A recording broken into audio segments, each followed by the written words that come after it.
I'm Francis Lamb, and this is the Splendid Table from APM.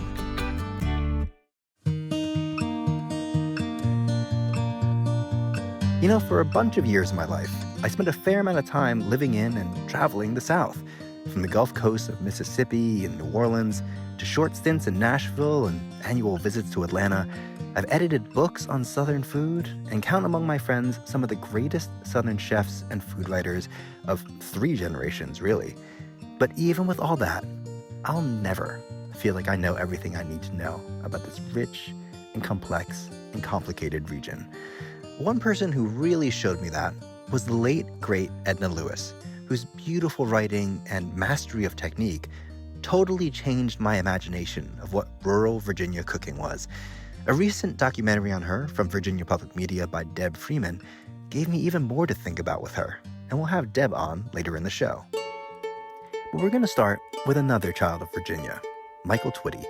Michael is one of my favorite people to talk to about anything, really, but certainly about the culture and history of food.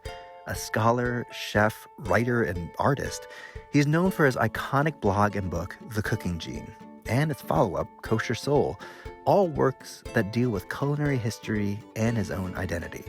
For his newest book, though, he takes on the whole region he calls home.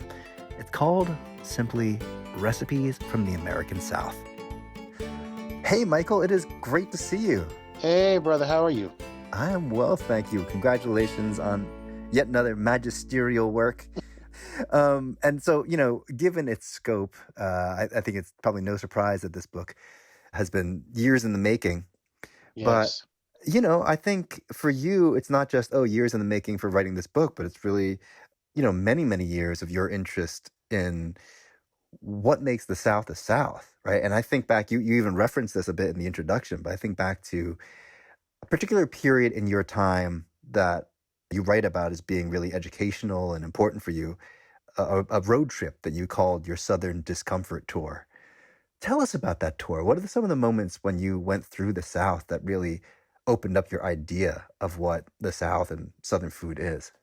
I'm glad you asked. The Southern Discomfort Tour was a pilgrimage that I made to find my food and family roots and routes from Maryland to Texas, Missouri to Florida. And for some people, I understand like their notion of the South, not including some of those boundaries I just laid out. But the bottom line is that, you know, I started with the premise of my family history and the story of American slavery beneath the Mason-Dixon line. And it's really important for people to understand that, you know, the Confederacy is not the South, point blank. The Confederacy is 4 years in an 11,000-year history of human interaction in what we now know as the American South. So that's not going to work for me. But I guess to answer your question, I remember, you know, the edges of Southern identity that don't often get spoken about. One example would be going into a community, Mexican immigrant community in Georgia. I'm not going to say where because I don't, you know, the current political situation. But this community was a really good test for, you know, Southern identity. I mean, these kids are living in the South. Their garden was a lot Mexico, but also a lot the American South. Different kinds of chiles, different epazote, corn, and different types of beans, but also okra and collard greens and, you know, things like that. That's And cool. melons. And I just thought, okay, yeah, this is what the Las Americas is really all about. Mm-hmm. The South is no different. But these kids also started to talk with a twang. I mean, sure, the little kids were like 1 foot in the Mexican heritage and the other foot was in Yeah. Georgia. I mean, Yeah. one of the things that the woman who worked with the social worker who worked with them, I don't know what's the best thing to call her, community organizer, I should call it, not social worker, who worked with this community said that, you know, these kids are 2/3 home food, but also 1/3 Bojangles. And I understood what that meant. I understood like the depth of that. And I mean, going to a Mennonite community in Tennessee to see them make sorghum, which used to be an everybody thing, and now it's predominantly, you know, made on the edges of Southern rural life. It's not common anymore. It used to be very common. My grandfather and his father did that. Sorghum being like the syrup, like almost like a molasses type of Yes, syrup. yes, from a variety of sorghum that's developed just because its sap can be turned into a syrup. So all of that. I mean, it's wild to understand the South beyond just these salt and pepper bubbles and boundaries that were created to give us a stereotype and not really the truth. So, the first thing you mentioned in your book is the diversity of the South. Here, you're talking both a bit about the recent immigration, that doesn't seep into the consciousness enough of like what quote unquote the South is, Hmm. but also, of course, like the communities that have been there for maybe several generations or maybe even hundreds of years.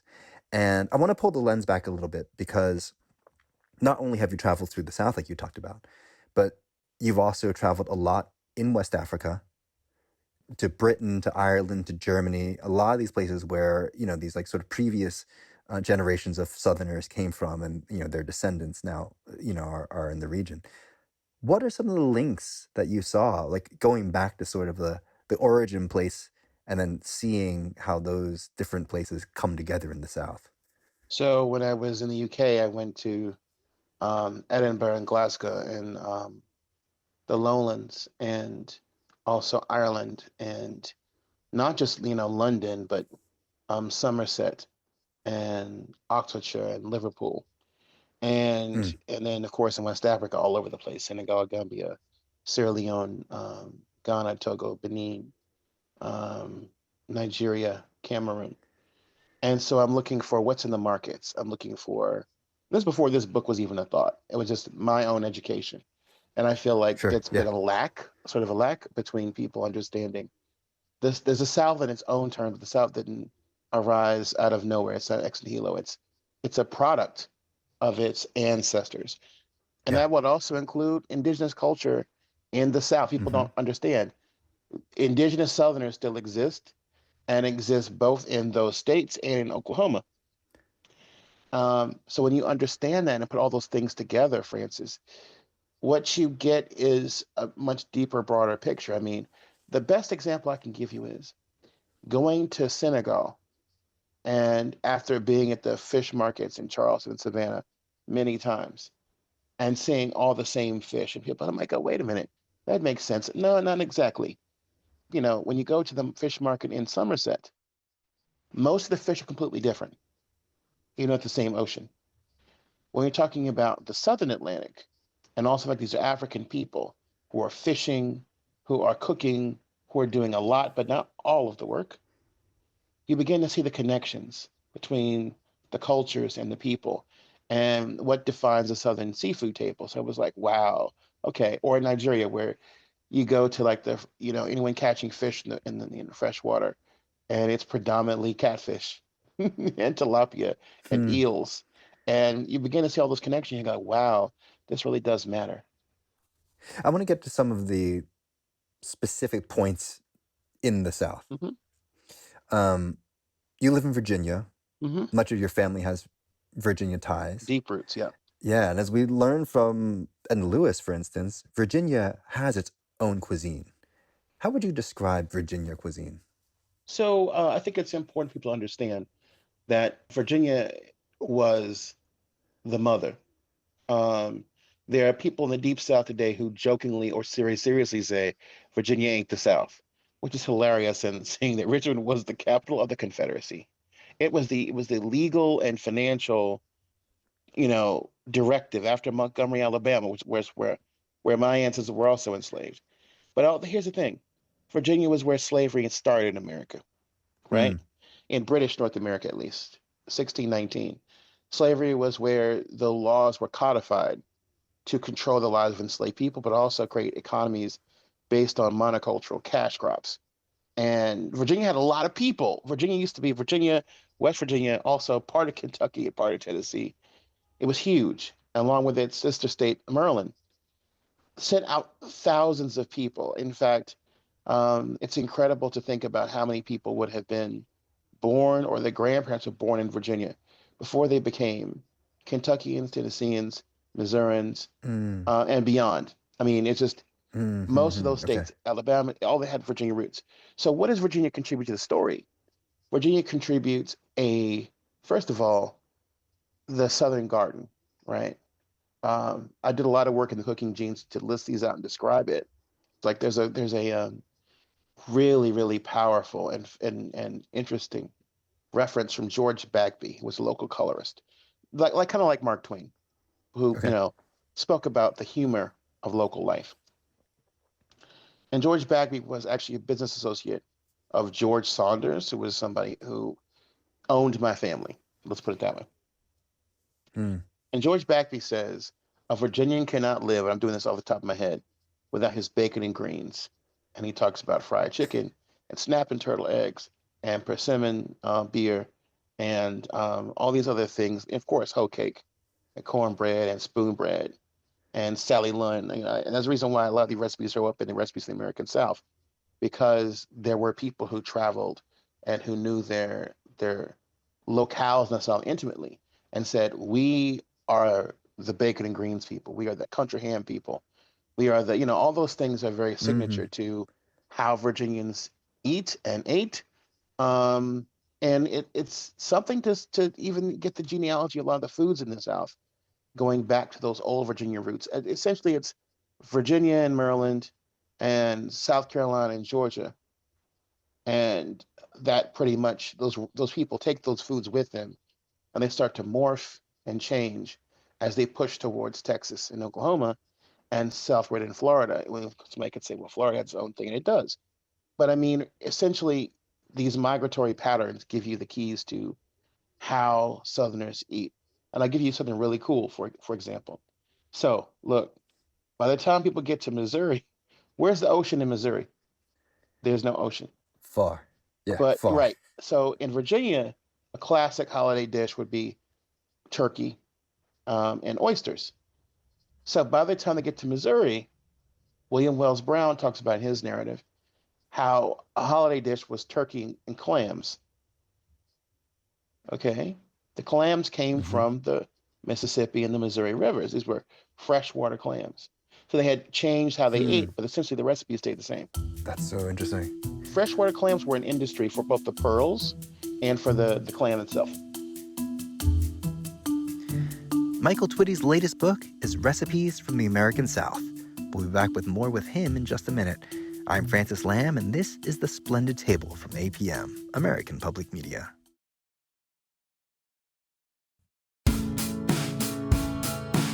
I'm Francis Lamb, and this is The Splendid Table, the show for curious cooks and eaters.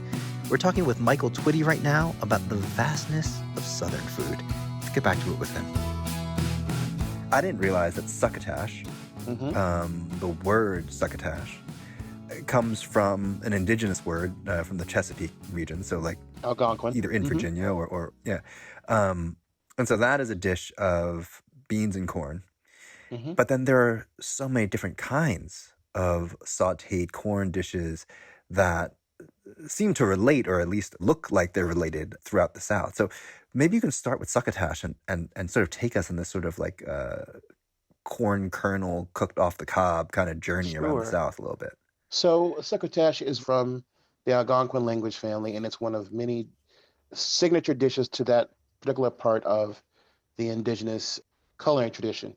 Hmm. But as you move across the map, it starts to pick up different ingredients. So makshu on the other side in Louisiana was from the people who live there, the Choctaw, the Natchez, Chitimacha, and it's a Gallicization. It's a French version of an indigenous word there, for basically the same thing. Now, Mm. okra, corn, and tomatoes is very beloved in most of the South. So is okra and tomatoes, or okra and corn. I mean, you just keep on flipping the different ingredients, and it's basically the same kind of like principle. Long cooked sautéed vegetables that are easy to eat, especially in a time period when, quite frankly, all Americans, not just Southerners, let's say they didn't have the best dental health. Hmm. So you cook things for a long time, they were soft, Yeah. but also the fact that you didn't have time to always manage that pot, right? So it shows you those indigenous, African, and then at the end European roots of these one pot dishes, which there's a lot of argument about that, but I think it's silly. I think everybody had those like long cooked one pot meals, but the corn in particular, the Natchez people were one of the larger Native American groups. They were the last culture that was part of the mound building culture. And the French decimated them in Louisiana and Hmm. Mississippi. And get this, before they killed them all off or they had to escape to other people, the Natchez were a incredibly well organized and intellectual society. And they had the Natchez, Bienville, yeah. Bienville says the Natchez have 42 different dishes for corn. You know, think about that. The French going, okay, let's understand these people through a gastronomic lens.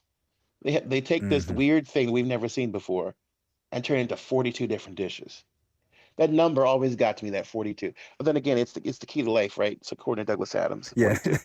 And the Hitchhiker's Guide to the Galaxy. Yes.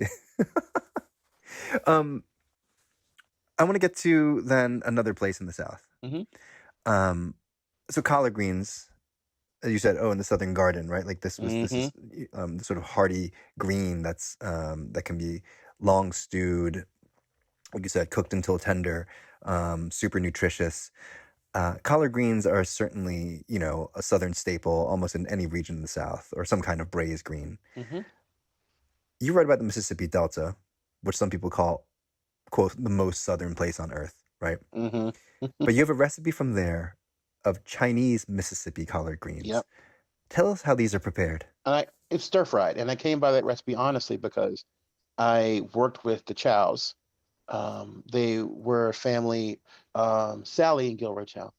The husband worked for NASA. He was actually part of the Apollo 13 group, Chinese American man from Mississippi, born and raised. Uh-huh. And they did a presentation at the Smithsonian the year that Joe Nathan did American Cooking. And they did these collard greens that were amazing. And I'd heard of the Mississippi Chinese community, but I'd never actually met Hmm. anybody from there. And so they did these Sure, collard sure. greens. And I remember Sally had a very particular Mississippi way of speaking. She said, all right, y'all, we have to remember, the keys to Chinese cooking is salt, oil, garlic. And it was very Southern living, the presentation, right? Yeah. But it was wild. It was like, some ginger, some garlic, some collard greens, and, chiffonade, and you boom, boom, boom, boom, boom. And then they And some stir like fry and they're oyster glorious. sauce and Oyster a little sauce, right? sugar and And things that they had, they were able to bring some things from China and other things that weren't as common. So, for example, at home, that might have been a different type of green or bok choy. In the South, it was collard greens. They might have hmm had freshwater shrimp or crabs. In Mississippi, they had tons of crawfish. hmm In China, they might have had a lot of carp or other kind of fish. In Mississippi, they had catfish. So they adjusted to all the different traditions. But they call it the most southern place on earth, Francis. Here's the thing that makes me laugh. Anybody who knows history of the Delta knows that the Delta wasn't even settled until the 1870s. And when it was No settled, kidding. Chinese, that's right, there was nothing there. Cotton plantations, moved over because it was rich land. They finally drained and cut down the trees and everything and drained the swamps and it was ready to go. You have Syrians, Lebanese, Mexicans, Chinese, you know, Poles, Greeks, everybody showed up. And then, of course, African Americans and white folks from Mississippi. So it was a melting pot, even though it was called the most southern place on earth. And that's the ultimate truth, right? You can't make the South without these salad bowls and melting pots. Yeah, it's so interesting. The other sort of Mississippi Delta food tradition that I was aware of and always thought was super interesting was hot tamales, That's right. right? I think they actually do have that sort of history of first being produced by a Mexican cook and then adopted by the Black community there. Yes, and it's exciting because you can see how the lines, the branches keep going back and forth across the Atlantic and up and down the American South and the Americas period. You know, both people, both indigenous Americans, particularly Mexico and beyond, and West Africans, have that same, thing about wrapping something in leaves and cooking it. You know, Hmm. that's an old thing in both places. And of course, corn, which had been in West Africa long before the development of the plantation complex in the American South was cooked in very similar ways. Not the exact same way, but enough that when people got here, they could understand and have a whole culinary conversation without saying a word. Okay, this is super interesting. I want to ask you about the rice tradition of the South, Hmm. particularly in South Carolina, Charleston. I think pretty famously, like that rice tradition exists because of African migration, right? They brought the knowledge of rice cultivation, and so they were the people responsible for cultivating the rice and turning that into an industry because rice was so, was cultivated in West Africa. So they came with that knowledge, right? Right.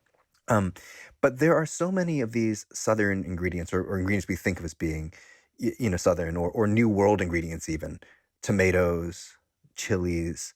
And I thought that when these people came from Africa, they encountered those things here and then they created cuisines, that incorporated those ingredients. But you actually tell me that that's not the case and that those New World ingredients had actually already made their way to Africa before the era of enslavement. Tell me Absolutely. about that. Like, how were those ingredients already adopted in Africa before those people were brought to the South? So the Spanish and Portuguese are really responsible for a lot of the transfer. In fact, we even know that there were even, as they say in South America, Amerindian or indigenous people of South America who actually accompanied the Portuguese, probably not by will, to places like Angola, Central Africa, where cassava became big, and brought with them the process of making cassava um, edible. And then Mm. cassava, of course, takes off. And what's really sinister is that corn, maize, and cassava, along with other foods, result in a population boom that creates a kind of like Malthusian thing where more people, more people become the commodity.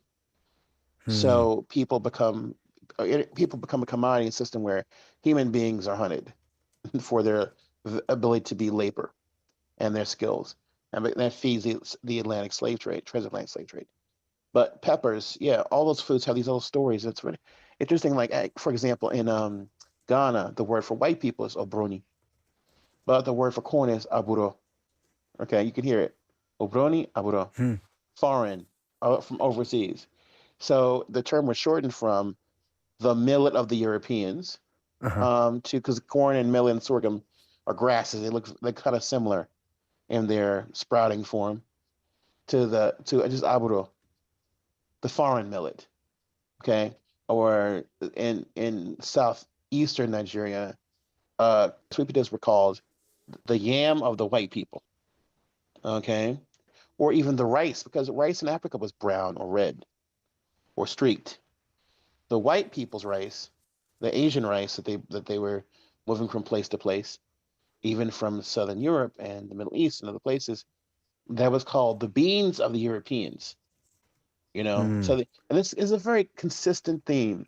Um, I think it's Stanley Alpern does a really good job of talking about the linguistic roots of this period of introduction and these foreign goods and foreign foods and what the impact was. But yeah, peppers, tomatoes, things you need to make jollof rice with. That comes over, and then we get red rice, and we get arroz mexicano, and we get um, arroz Bahiana in Brazil, and we get all these. Forgive my pronunciation, y'all, and all these different foods that basically come from this one pot rice dish.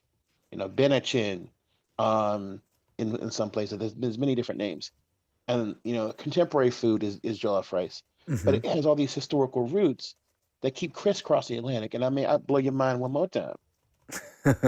Black people didn't just show up and go across the ocean once. A lot of communities from every single major slaveholding society or formerly slaveholding society would make their way back across the Atlantic with Brazilian, American, Caribbean ideas about food that have Mm. that have long been a part for 150 years at least, Mm-hmm. part of West African cooking. Yeah. So it wasn't a one-way street. It's incredible history. I mean, like everything you think you know about history, if it's just like this happened and then that happened, that's probably not how it happened. Nope, not at all. Right? It's Not at like all. there was always some back and forth and some circling. I want to get to another dish that you put forward as an iconic Southern dish, as important as fried chicken, according to the great Alabama writer Eugene Walter, and that's crab cakes. You're Mm, also very careful to say Maryland crab cakes. You're not gonna try to say Maryland crab cakes are like the ultimate crab cake or like the the crab cake. But sir, forgive me, tell forgive us me, about the forgive me. importance of crab cakes. First of all, it's Merlin. It's Mur apostrophe Lan apostrophe Merlin. So Merlin. Merlin crab cakes. Thank you so much. Um, I mean, it's funny because it's like you look at all the stories are there. You know, Europeans, the British loved their everything was a cake or a pie, right? Um, Okay. the Africans, fritters. But they're like croquettes, right? They're basically Yes, croquettes. croquettes. Yeah, So and like, of course they yeah, get yeah. the Anglo-French kind of thing going on with croquette, right? And then you have fritters from West Africa.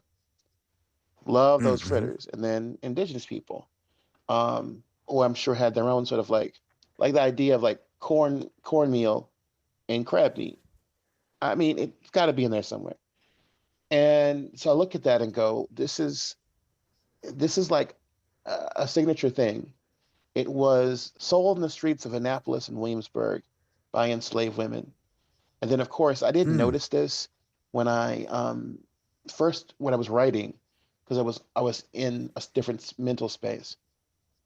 But I noticed like, oh wow, I did red rice, Sephardic pink rice, I did jambalaya, I did this, then I did crab cakes, then I did crab chop. And I will say this much: the crab chop. There is a beautiful in not Eugene Walter's book, but the other book, Creole and Acadian, Peter S. Silverman from Time Life as well, captures a time in American food that we'll never ever see again.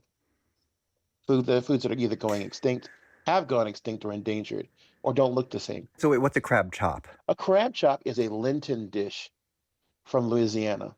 It's very similar to the crab cake, but not exactly the same.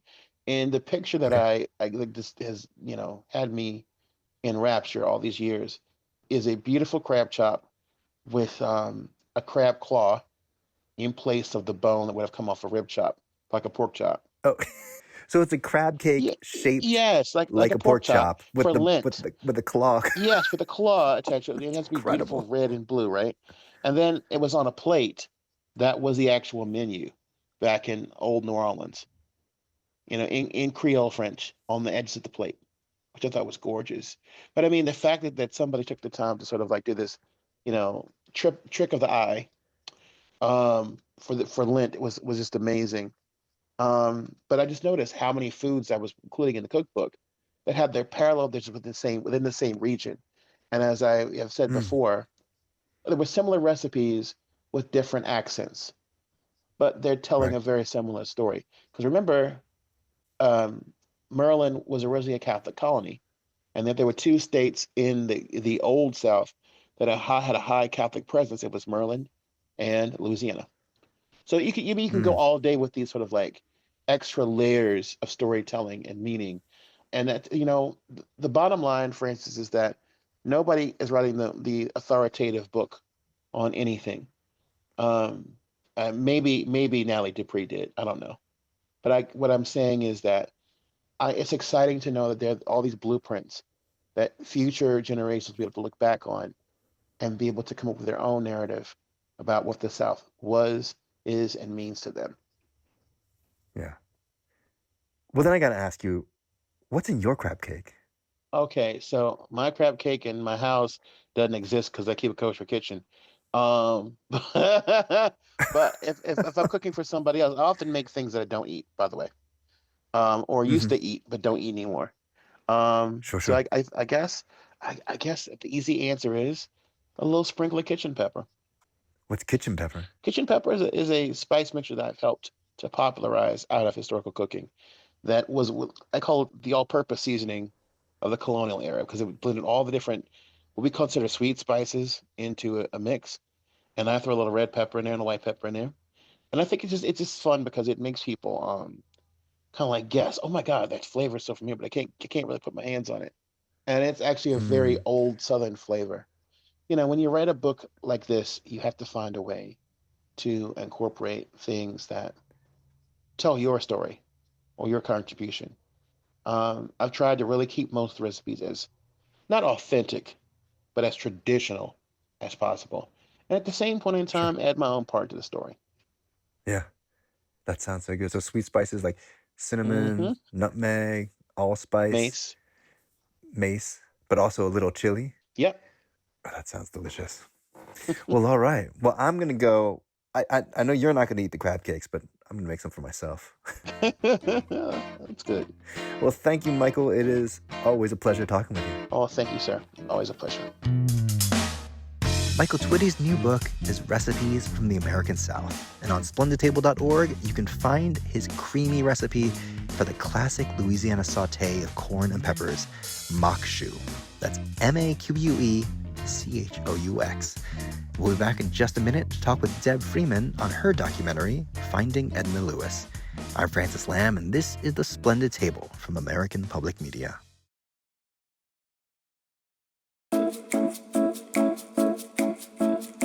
I'm Francis Lamb, and you're listening to The Splendid Table. One of the most influential non-household names in American food has to be Edna Lewis. We've talked about her a number of times on this show over the years, but I mean, you'll have to understand that a person who single-handedly changed the perceptions of what Southern food is, what Black food is, and what even food writing can do, I mean, she really just deserves the airtime. And yet, most cooks and eaters in our country have not heard of her. Helping to spread the good word is Deb Freeman, who recently made a documentary on Miss Lewis's life, and especially how her home state of Virginia influenced her cooking. It's on PBS, and it's called Finding Edna Lewis. So hi, Deb. It's so great to talk with you. Thanks for having me. Okay, so you have spent years of your life researching and telling the stories of Black food, but this is your first film project. So what led you to focusing on Edna Lewis's story? Yeah, it's interesting that before I started writing about Black foodways, I did not know who she was, and I'm ashamed to say that. And I'm from Virginia, No, right? no. So that's just horrible that I had no idea. And once I I think you're being a little started, hard on yourself, but okay. but once I learned about her, I was immediately angry. I'm like, why is no one talking about this woman who really was a pioneer in so many ways? And so throughout the years, in every interview I did, every chance I got, I would always mention Edna Lewis. I would always Hmm. talk about her because I just felt like her legacy was so important. And so when the opportunity was available from a field studio, I spoke with Hannah and Lance. They had an idea. They said, "Hey, we listened to you on a podcast, and you said that there should be a film about Edna Lewis, and we agree." And I said, "Say less. I'm in. What do I need to do? Let's go." And it was just really off to the races at that point. Oh, cool. Well, for those who don't know her, tell us, who she was and why she matters. We'll talk about why she matters in great detail, but how would you introduce Edna Lewis to listeners? Yeah, Edna Lewis, she's often referred to as the grande dame of Southern cooking. She Mm. really, with her work, really changed the way Americans looked at Southern food. She was a Hmm. pioneer in the farm to table movement that we all, know that verbiage today. But she really was someone who spoke about Virginia food and Southern food in ways that a lot of people were not talking about at the time. Well, you've mentioned several times the Virginian-ness of Miss Lewis, and yeah, you're right. I mean, when people talk about her, she is, the grande dame of Southern cuisine, or the person who really like showcased Southern food Hmm. in a new light, particularly in like the sort of high-end chef restaurant world.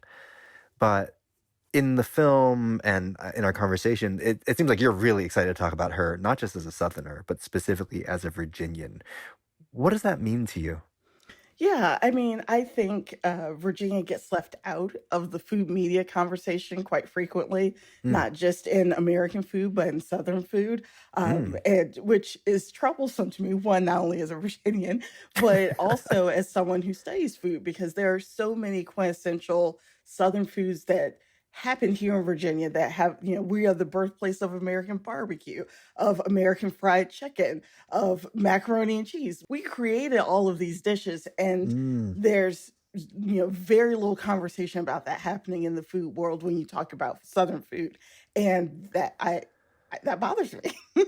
And so what that means with Edna Lewis's work and the food that she was cooking, I was very struck by wherever she went, when she was cooking in New York, when she was cooking in Charleston, wherever she was cooking Virginia food. She did not Mm. shy away from the food in Freetown, Virginia. She really was intentional about cooking the food where she was from. She was very proud of that. And so that's something that, was a lesson to me, to not look to North Carolina or Georgia or somewhere else when I'm talking about the roots of Southern food, but really to emphasize Virginian food.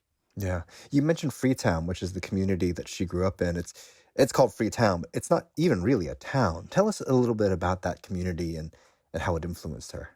Absolutely. So Freetown, which is what was known at the time, really was a community that was created by free, emancipated Black people. So after slavery, this group of people came together and created their own school. They created a church. They really created a community of their own.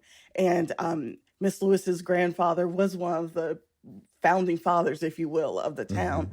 And so it was a very close-knit community, and one that really influenced her. You can see in her work, particularly in Taste of Country Cooking, where she talks about, going to her neighbor's house for blackberries or, for a different ingredient. And so that kind of tight-knit community where food was communal, that was something that you could tell was important to her, and was a through line throughout her culinary career. Yeah. You mentioned The Taste of Country Cooking, which is, to my mind, one of the most iconic American cookbooks ever written. Absolutely. It's incredibly beautiful. And she describes life in Freetown. And it's so, one thing that really struck me when I read it was the degree to which, okay, so if you tell me, like, here's a story of, life in a settlement essentially established by a few families of, formerly enslaved people.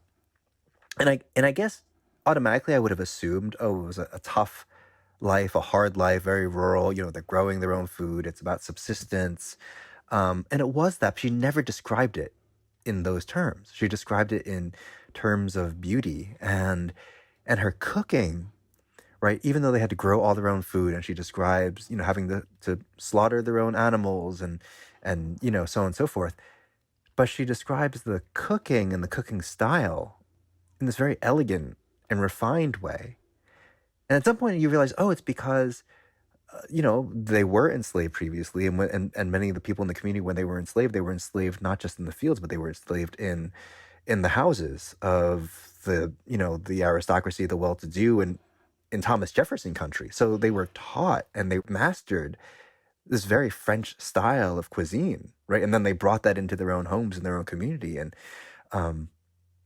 I love that in the film. Let me get back to your film.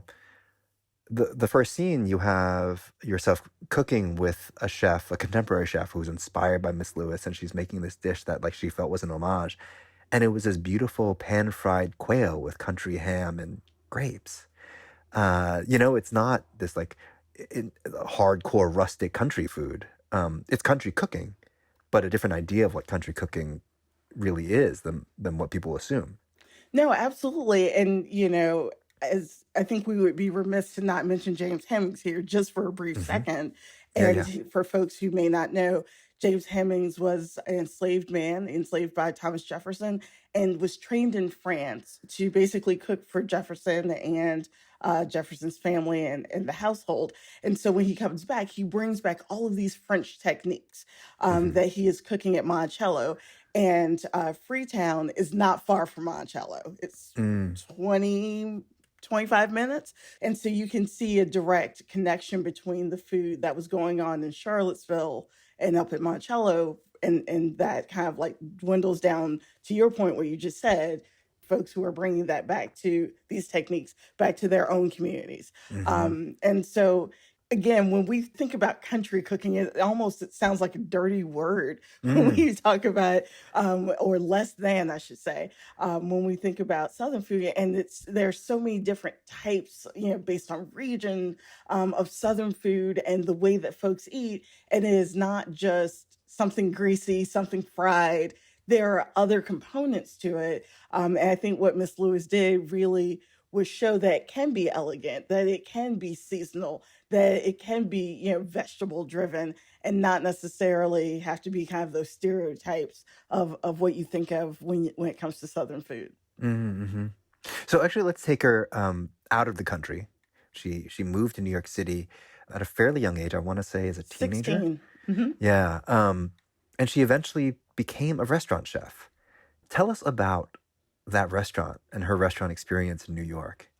Yeah, so Cafe Nicholson was the restaurant that she was cooking at. She was the head chef there, but a lot of people may not know she was also a partner in 1949 as a Black woman to be a partner in a restaurant. Mm, Absolutely extraordinary. But the food that she was cooking there, she was cooking for kind of, the in crowd, if you will, of the time. So Truman Capote was there, Eleanor Roosevelt ate there. wow. It was the trendy place to go. I guess it's the Polo Lounge of, of 1949 or something. And so, she and her sister Ruth both cooked there. And, really, once the New York Times article that comes out that talks about, her roast chicken, which is done perfectly, and a chocolate souffle, and just, really it Mm, just skyrocketed that restaurant. What's interesting to note, unfortunately, is that, when folks were talking about Cafe Nicholson, they were not necessarily talking about her. They were talking about the food, but the face, as Sarah Franklin says in the film, the face of the restaurant was white, but the food was decidedly Black. But mm, that's really where she started to get a name for herself. And in New York City, she's becoming, oh, this is the person you go to if you want to have a good meal. And, in my mind, that's incredible that in that day and time, there's a Black woman who has a financial, invested stake in the restaurant and is not just cooking for the restaurant, not to diminish that, but there's an additional piece of ownership that you don't often see. yeah. I love that you mentioned her sister Ruth cooked there as well, and I think that story is, you know, Edna Lewis's own story is, to my mind, not sort of well known enough, and her sister's, is even sort of like a sub story to that. Um, I just want to tell you this. I once actually had the opportunity to talk to Miss Ruth in her home. Like I called her, Mm, mm. and she was in her kitchen. She was, quite advanced in age at the time. I think she was in her 90s maybe, and I love that the first scene again in your film is, that chef cooking the quail, because when I was talking to Miss Ruth in her kitchen, I could hear quails cooing like in a cage. I was like, Ready for oh, dinner. and I'm like, oh yeah, yeah. Those are gonna be dinner. But yeah, it's country cooking, right? Absolutely. But they're gonna be Absolutely. elegant and beautiful. Very hands-on approach Yeah, yeah, yeah, to yes. the food. Very artisanal, very Yes. artisanal. Yes. So okay, so Miss Lewis cooked at Cafe Nicholson, New York City. Again, hot spot for the literati. Uh, that was like in the 50s. Hmm. Interestingly, she continued cooking in restaurants to, quite an advanced age.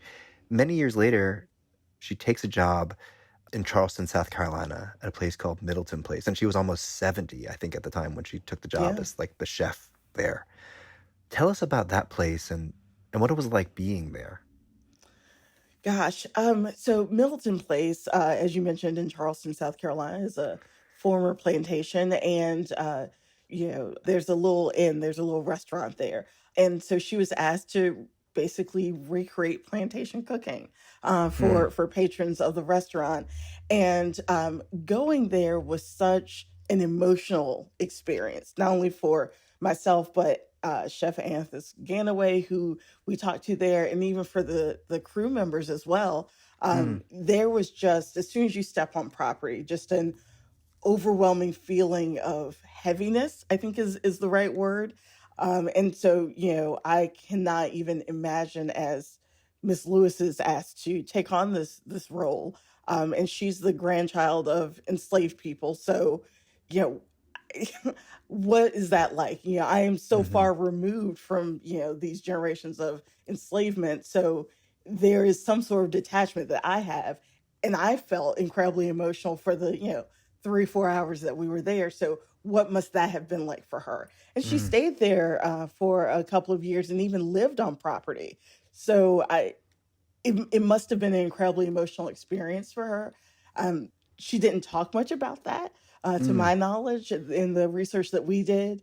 But I'm sure that was definitely in the corners of her mind when she was recreating these kind of standard plantation dishes. But what's really cool, though, I think, is, after she leaves Charleston, she takes those recipes for red rice and shrimp and grits and incorporates that into her culinary repertoire, so to speak, later in life. Mm. So at 73, I think, right? She moves back to New York City and Yeah. becomes a chef at this very elegant, fine restaurant called Gage and Tollner in Brooklyn. It was sort of like the jewel of Brooklyn. Um, do you know why she moved back? Do you know what the story was behind her going to that restaurant? Or Yeah, so the bit of research that we have is that she was lonely. She hmm. didn't really have her core set of friends and family around. And so I think that might have been part of the move. And I think that part of it probably is a chance to challenge herself as well. Certainly cooking on a plantation is completely different than, a legendary steakhouse in Brooklyn, two Hmm. completely different things. And so when she got to Gage and Tollner, she kept a lot of the kind of, chop house kind of things on the menu, but she was able to change the menu in her way. So you see Virginia fried chicken, you see Virginia ham, you see the Mm. she crab soup, you see, all of these kind of seasonal dishes on the menu that were not on Gage and Tollner's menu, for years and years and years. And another thing that I learned that I thought was really interesting was every morning she would get up and go to the market and see what was fresh and see what was seasonal. She went to the Greenpoint Market, and she's up there choosing produce at 73 years old. Not only is she on her feet in the kitchen all night, she's up that morning being that intentional about what is being cooked in the kitchen later that day. What years were these? So this is early 80s. So we're talking like 84-ish, somewhere in there. Eh, Okay, so to hear you say that, and I know earlier in our conversation you said like she's one of the sort of founding figures in the farm to table movement. This is so far before that phrase existed, farm to Yeah, table. Like at that point, American restaurants were not set up to run that way. Like we were set up to have your produce delivered. That whole industrial system was there. And so to this day, you talk to chefs like, oh, like it's hard to like source the very specific produce I want because I got to find the right farm and the farmer will right. sell it to me and da da da. And in 1984, she's doing that. It's revolutionary. Almost 50 years ago, that was unheard of. And I think it just really harkens back to the way she grew up, because she talked about there's nothing like eating a tomato or strawberry or blueberry when you're supposed to. It was very important to her to eat seasonally because that's when she thought food or ingredients were at their best. Mm, what an amazing, amazing person. Well, thank you so much, Deb. It's been so fun talking with you. Thanks. I always love talking about Miss Lewis, so anytime. Deb Freeman's documentary is available on PBS, and it's called Finding Edna Lewis. And that is our show for this week. Thanks for listening, and we'll talk to you again next week. The Splendid Table was created by Sally Swift and Lynn Rosetto Casper and was made this week by technical producer Jennifer Lupke, producer Maria Wortel, and managing producer Sally Swift. Jordan Turgeon is our digital producer with help from Delonix Wynn, and Lauren Humpert is our senior podcast production manager. Thanks for listening. I'm Francis Lamb, and this is APM, American Public Media.